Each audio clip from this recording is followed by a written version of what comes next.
Right, let's move on to this first story, which is Channel migrants have been given the right to work in the UK. Channel migrants have been quietly given the right to work in sectors including care, construction and agriculture, and they can still retain access to state-subsidised bed and board under a Home Office scheme. Nearly 16,000 asylum seekers, including those who cross the Channel in small boats, have been allowed to work in a single year. Now, we weren't told this. We got this information under a Freedom of Information law. They're allowed to work in occupations where there are recognised staff shortages and are paid 80% of the going rate. They then forego their £49.13 a week state subsistence allowance if they earn more than that, but they can negotiate with the Home Office to remain in asylum accommodation as long as they pay a contribution towards the cost. Lettice, I think people will be spluttering over their cornflakes this morning that you've got illegal migrants who are coming here, basically then working in these sectors which are short of staff. And essentially, aren't we welcoming people into the country? Look, I think I do agree with you. I think people will be frustrated about this. And I think that actually it was Nigel Farage who made a very interesting point about this, being like, you can't on the one side be pushing for Rwanda, telling everyone that this is going to be the greatest deterrent that we have, this will stop people from coming, and then on the other side tell people that, well, if it's taken over a year for us to process your case, then we will give you the right to work.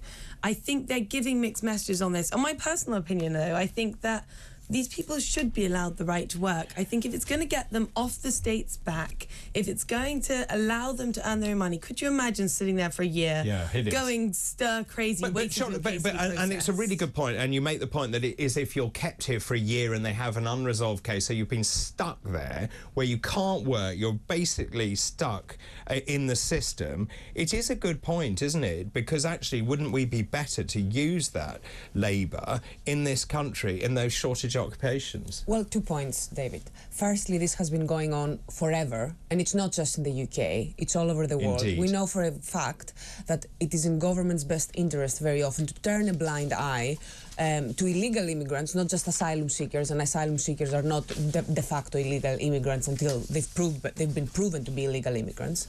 So governments have been doing this for ages exactly because of the massive labour staff gaps that we have in the UK.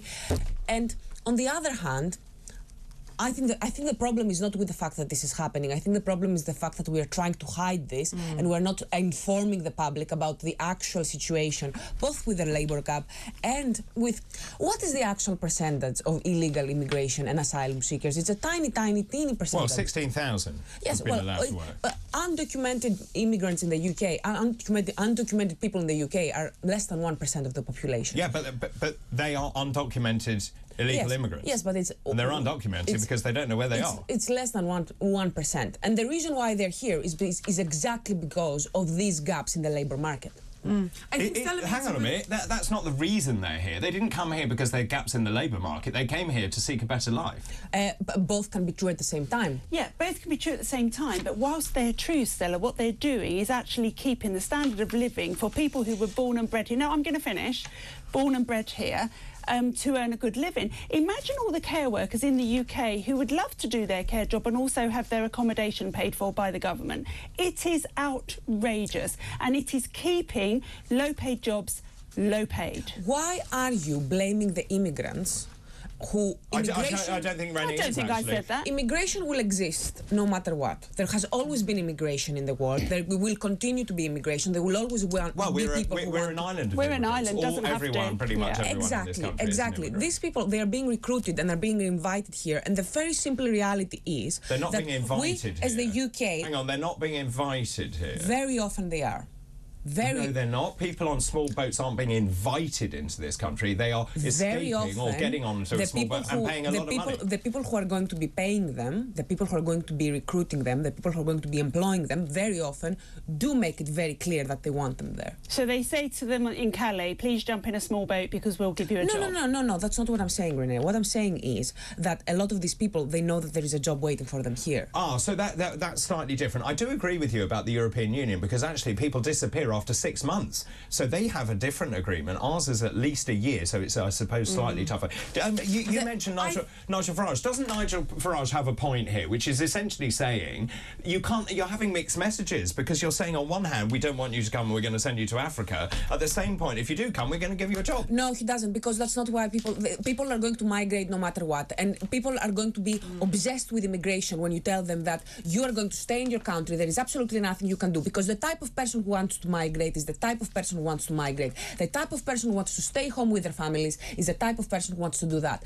And that is just the reality of human nature. Okay, well, Australia managed to stop it in a major way. They're an island. Because Australia has a very good system of accepting legal immigrations. They turned the boats back. They turned the boats back. back. But they have a very good system of accepting They turned the boats back and they took them to an offshore island to process them, and then they sent them back to their countries, which is what we should be doing. We are crumbling at the edges. Our public services cannot cope anymore, and our people can't cope because they're not being paid enough. And they're not being paid enough because we are actually allowing immigrants, both legal and illegal, to take up low-paid jobs. Let me bring Lettice in. Let me bring Lettice in, because actually what this shows is a failure of the system. Yeah, exactly. Because if we actually process people quickly, they wouldn't have to then work. Well, so we make a decision, you're either in or you're out. And if you're out, you're out. Look, I 100% agree. Our processing needs to be faster. We've spent hundreds of millions of pounds trying to sort Rwanda. Some of that money could have gone to processing 300 faster. million. I think Stella made a really important point earlier, saying that in the last week we've had 2 instances of this government trying to cover up situations going on around immigration. First, we find out that 6,000 people have just gone missing, completely uncontactable, illegal immigrants somewhere in the country. And now we find out this as well. If the Telegraph hadn't put in this FOI request, would this have come to light? When would we have found this out? Of course it wouldn't. I mean, on the 18th of January, a few days ago, Rishi Sunak was rebuked by the statistics watchdog over his claim to have cleared the legacy backlog. He basically didn't tell the truth. He said, oh, we've cleared the legacy backlog. This is before July 2022. It wasn't true. There were over 92,000. Yeah. They then lost people. Yeah. And so all the figures are being massaged. That's why people have no confidence. So you wouldn't lose people, David, would you, if you had them when they arrived in locked detention centres where you gave them food and bedding, they were safe and they were fed, then you wouldn't lose them. Is that humane?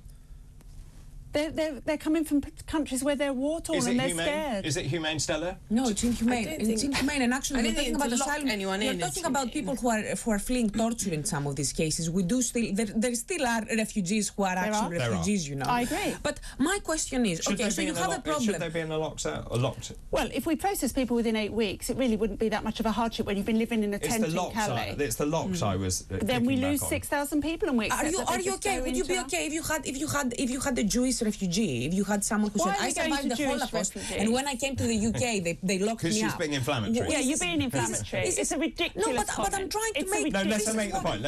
I'm trying to make the point that why does it take humanity multiple decades until we actually allow a group to be rehabilitated in our collective consciousness? And my question that I wanted to make previously, David, is, okay, you don't want immigrants to take up these jobs. What makes you think that British people want to take these jobs? There is a reason why these jobs are not being filled. Because they're not paid enough. They're not paid enough. Yes, correct. They're not paid enough, but also we don't want to do them. It's not just that they're not paid enough. It's also that as a Western society, we have made some jobs have a lower status than other jobs, and this is why people don't want to do them. I agree with that. Let's bring in I was going to say, on things, the jobs they're going into, care, construction, farming, we know that farmers have been struggling, agriculture is struggling to do their harvest, so they get those let's in.